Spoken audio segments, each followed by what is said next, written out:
Hello दोस्तों, कैसे हो आप सब। दोस्तों, आपको मैंने इंग्लिश स्पीकिंग में दो फंडे पढ़ा दिए हैं, फंडा नंबर फर्स्ट और फंडा नंबर सेकंड।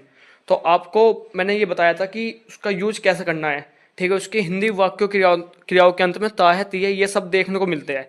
तो आपको जैसे आज इंग्लिश बोलने के लिए कैसे उसका यूज करना है, तो आपको कहना, जैसे आपको किसी से पूछना है तुम क्या बनना चाहते हो, तो उसे इंग्लिश में आपको पता है इसके अंत में ता ती आ गया। तो आपको इसके लिए किसका यूज करना है, डू वाले फंडा का, क्योंकि इसमें प्लूरल नंबर दे रखा है। तो do you go to school. ठीक है बच्चों, जैसे ये सेंटेंस है, आपने पूछा do you go to school.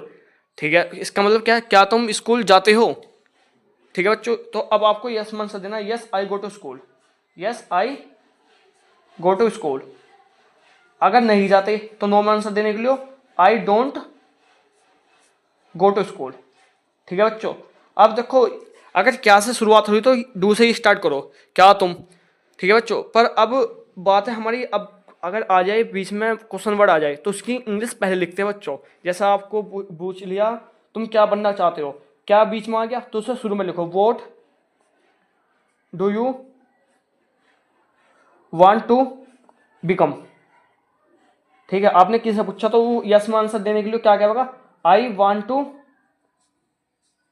Become a doctor. भाई आपको जो बनना है आपको यहां पर बताना है। नो में आंसर देने के लिए I don't want to I don't want to become a doctor. मैं डॉक्टर नहीं बनना चाहता हूं। सबके अंत में तात ही जरूर मिलेगा देखने को। अगर आपको किसी से एक सिंगुलर पर्सन से बात करनी है तो does he go to school,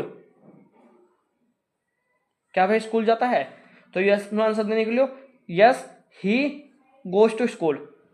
मैंने कहा था बच्चों, अगर सिंगुलर होगा तो वर्ब के फर्स्ट फॉर्म में एस और यस जरूर लगेगा।